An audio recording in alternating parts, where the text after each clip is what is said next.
बिस्मिल्लाहिर्रहमानिर्रहीम। अस्सलाम वालेकुम नाज़रीन, मैं हूं लियाकत हुसैन और आप देख रहे हैं मेरा यूट्यूब चैनल।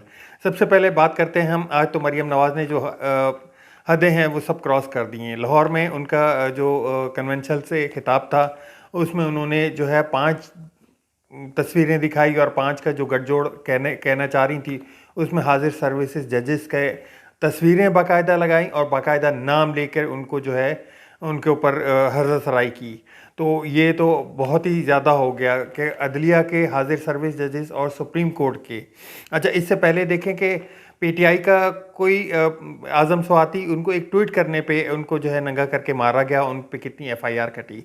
शहबाज गिल के ऊपर देख लें, फवाद चौधरी के ऊपर देख लें कि उन्होंने सिर्फ मुंशी कहने पे उनको जो है उनके ऊपर एफआईआर दर्ज हो गई।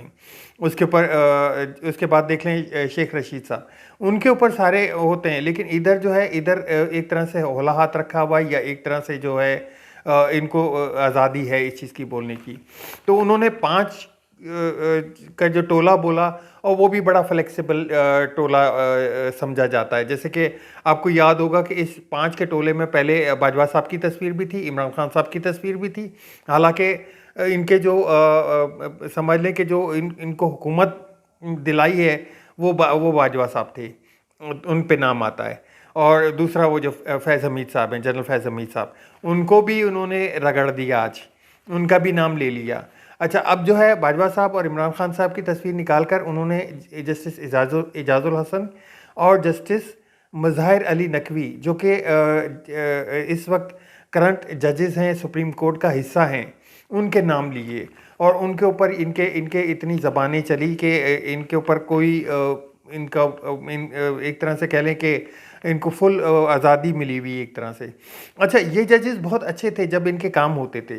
ये जजेस उस वक्त बहुत अच्छे थे जब इन्हीं जजेस ने, इसी कोर्ट ने जो रूलिंग थी कासिम सूरी साहब की, उसको अनवैलिड करके और जो है अदम एतमाद के ज़रिए इमरान खान साहब की हुकूमत को किया।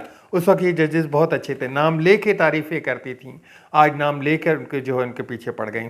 अच्छा, ये जजेस बहुत अच्छे थे जब मज़ारी साहब का, जो पंजाब के स्पीकर थे, उनके हक़ में रूलिंग दी गई, तो वो उस वक्त बहुत अच्छे थे।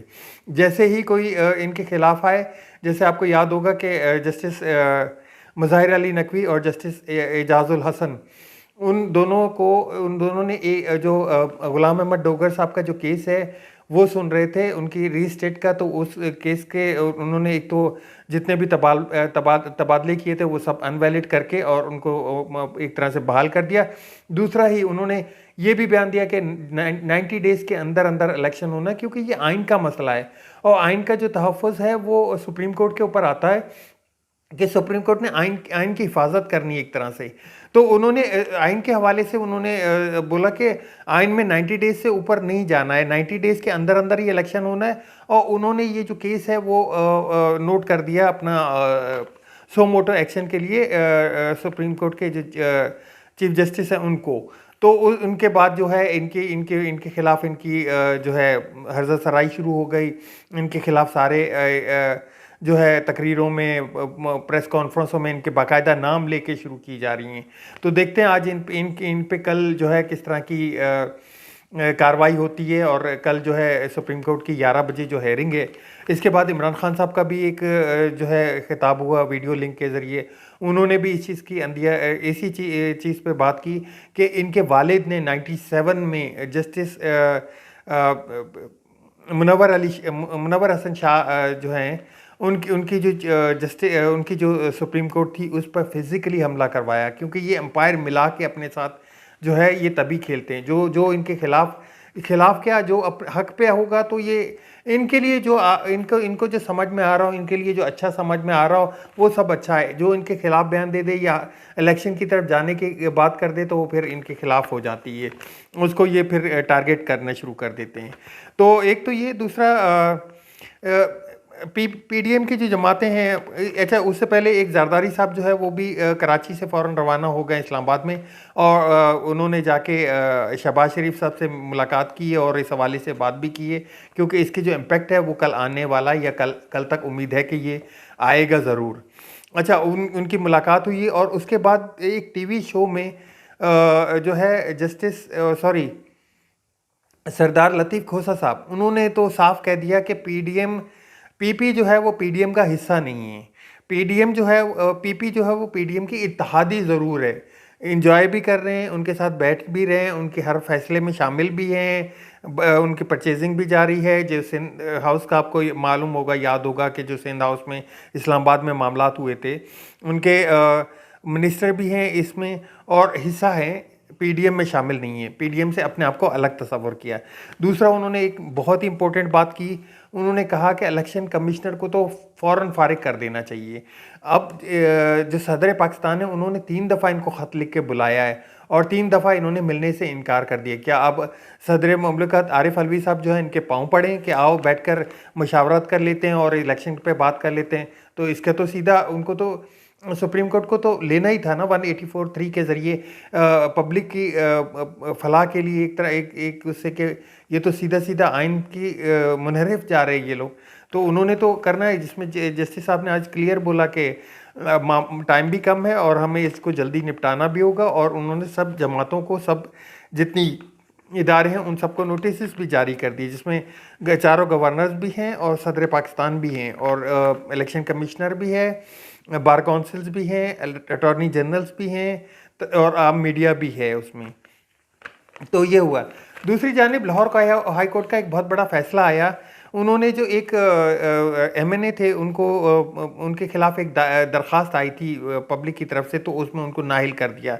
तो उन्होंने उस नाहिली को मुअत्तल कर दिया और उनको कहा कि जो इलेक्शन कमीशन है वो अपने हद से जो अख्तियारात है उनको उनको उनसे बढ़कर फैसले कर रहे हैं। ये इनके अख्तियार में नहीं आता कि वो किसी को नाहिल कर दें। और एक जो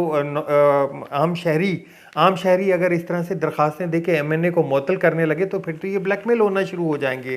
तो उन्होंने मियाँ फजल हैं मेरे ख्याल से उनका नाम, तो उनकी मुअत्तली को आज हटा दिया। यही सेम चीज़ें हम इमरान खान साहब के भी बारे में बोलते हैं। जब ये इलेक्शन कमीशन जो है वो डेट है तोशाखाना केस में, सॉरी तोशाखाना बोल रहा हूँ, फॉरेन फंडिंग केस में इनको तलब करते हैं और जब इनको वो तौहीन का भिजवाते हैं और मुअत्तल इनकी जो मुअत्तली की थी लास्ट टाइम उन्होंने वो 8 दफ़ा जो है इलेक्शन कमीशन पाकिस्तान ने फैसला दिया है तहरीक इंसाफ के ख़िलाफ़। 8 दफ़ा ये गए हैं सुप्रीम हाई कोर्ट में और हाई कोर्ट में वहाँ से रिलीफ मिला है। तो वो अपने अख्तियारात से तजावुज़ करते हैं वो लोग। तो आगे चलते हैं जी। इमरान खान साहब ने आज एक तकरीर की है, उन्होंने सेम इन्हीं चीज़ों पे बात की है और उन्होंने सेम यही कहा कि आज़म स्वाति का कसूर क्या था। आसिम स्वाति का कसूर तो सिर्फ इतना था ना कि उन्होंने एक ट्वीट की जिसकी उनको इतनी बड़ी सज़ा मिली और सेम इन्हीं हालात पे बात की। दूसरा, जेल भरो तहरीक के हवाले से अभी बात करता चलूँ। जेल भरो तहरीक में जो है इन्होंने जितने असद उमर साहब को लिया शिफ्ट कर असद उमर साहब को जो है मुल्तान शिफ्ट कर दिया है, राजनपुर शिफ्ट कर दिया है।